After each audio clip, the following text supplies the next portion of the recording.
And I'm very nervous for you, and I care about my brother, and I know the path he's on right now, and it's ruthless. You gotta take him serious, Mike. I take him extremely serious. These people don't take him serious. This is what I learned through my 58 years of experience. Anyone's capable of killing you.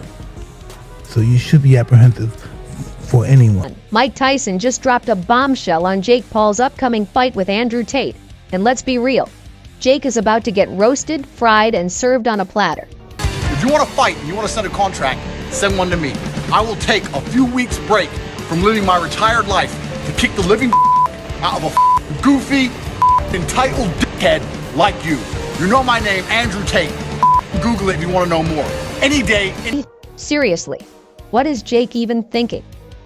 Winning against a 58-year-old legend doesn't make you undefeated. It makes you lucky to still be standing. Tyson didn't sugarcoat it either. He made it clear that Jake is about to get a reality check so brutal it'll leave him questioning every bad decision that got him here. Wait until you fight someone your age, Tyson practically sneered, and honestly, he's not wrong. Everyone is sick of Jake strutting around like he's the king of boxing, racking up credit he doesn't deserve. But now, it's Judgment Day, and Mike Tyson has officially spoken the truth. Jake Paul is about to be minced, diced, and exposed for the world to see. Well, I don't see too many people critical about it. Look at this. Ha ha ha ha. Mike Tyson has finally spoken. And let's just say Jake Paul is about to regret every single ridiculous staged move he's ever made. Tyson took one look at Jake's so-called boxing career and ripped it apart like it was yesterday's garbage. According to Tyson, Jake Paul isn't a boxer. He's a walking TikTok trend with gloves, a stuntman pretending to be a champion.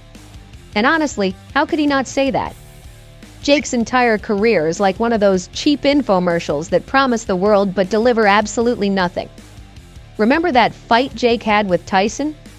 Yeah, the one that raked in a colossal $18 million? It wasn't a boxing match. It was Broadway with boxing gloves. Critics dragged it through the mud, calling it a theatrical embarrassment to the sport. Tyson didn't mince words when he said Jake disrespected boxing legends, himself included, by turning the sport into a joke. And if you think this new fight with Andrew Tate is going to redeem him, oh buddy, strap in. Tyson made it crystal clear. This is Jake's last chance to prove he's not just a PR stunt wrapped in some muscles and a few questionable wins. Tyson went in hard on Jake's laughable excuse for a boxing record. Let's call it what it is. A reality TV lineup of washed-up retirees, D-list athletes, and people looking for an easy paycheck. Seriously, where's the challenge? Where's the competition? According to Tyson, Jake has never faced anyone who wasn't either already retired or just happy to collect a fat check. And let's talk about Tyson's own fight with Jake. Tyson, nearly 60 years old, knees that probably creaked louder than a haunted house, still gave Jake a run for his money. And what did Jake do? Walked out acting like he just conquered Mount Everest, as if beating an older, out-of-prime legend is something to flex about. While you're next training, I know you're only 18 days away from a fight, but next time you're training and you want some sparring, fly to Romania and we'll spar and we'll film it and we'll decide if we want to release it or not afterwards. But I have no problem. We can have a sparring match anytime. That's easy, let's right? do it. Let's do it, guys. I'm down for that, but we can't. Yeah. But we can't release it for free. That's like, it's like giving the people what they want. Fans saw through that sham of a fight faster than Jake's fake "thank you fans" tweets. People called it exactly what it was. A scripted sideshow, not a sporting event. And the cherry on top? Jake strutted around pretending he had accomplished something monumental. Meanwhile, real boxers, the ones grinding every day in the gym, laughed so hard they probably pulled muscles. Tyson didn't hold back either, straight up calling out Jake for dodging actual fighters. Where's the McGregor fight, Jake? Or literally anyone who's an active competitor. And now, Tyson's take on the Jake Paul versus Andrew Tate circus? Absolute fire. He didn't even try to sugarcoat it. According to Tyson, Jake has officially bitten off more than he can chew. Andrew Tate isn't some retired bench warmer looking for clout. He's a 4-time world kickboxing champion.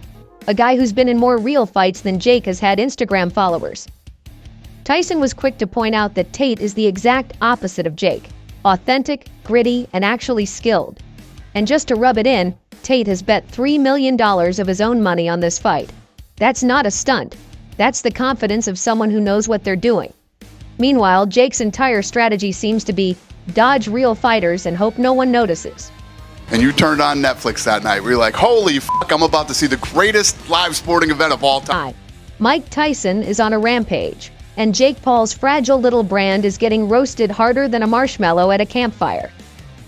Tyson didn't just take a jab at Jake's boxing career. Oh no, he went straight for the kill, tearing apart everything Jake stands for. According to Tyson, Jake's career isn't about skill or heart. It's a full-blown circus act, complete with gimmicks, influencers, and enough viral nonsense to make any real fighter cringe. Tyson called out Jake's laughable attempts to mock boxing legends like Carl Froch, saying, "What does Jake Paul even know about real boxing? Absolutely nothing. Jake insulting legends? That's like a toddler throwing shade at Einstein. Desperate, embarrassing, and honestly kind of sad."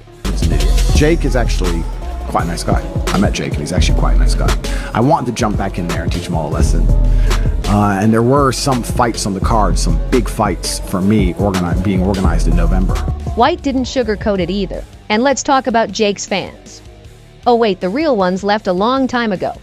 Every time Jake brushes off criticism as jealousy, Tyson says he's digging his own grave.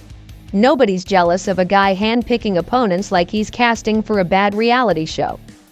Tyson made it painfully clear. This fight with Andrew Tate isn't just another cash grab for Jake. This one could actually destroy him. Jake's entire reputation hangs on winning these made-for-Instagram fights.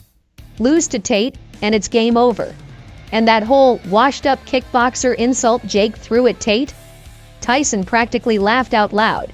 He called Jake's trash talk pathetic, pointing out that Tate, a four-time world kickboxing champion, has achieved more in 1 year than Jake ever will in his entire career of glorified playground brawls. Oh, but Tyson wasn't done. He brought out the big guns, dropping one brutal truth after another. Jake Paul, according to Tyson, isn't even a real fighter. Real fighters don't need clout, they need heart, Tyson said, roasting Jake's influencer antics to a crisp. He contrasted Jake with Andrew Tate, a man who spent decades perfecting his craft while Jake was busy filming YouTube pranks. And let's not forget Jake's desperate attempts to downplay Tate's skills. Tyson didn't hold back, calling Jake's mockery nothing more than fear in disguise. Deep down, Jake knows Tate is everything he's not: authentic, disciplined, and actually good at fighting.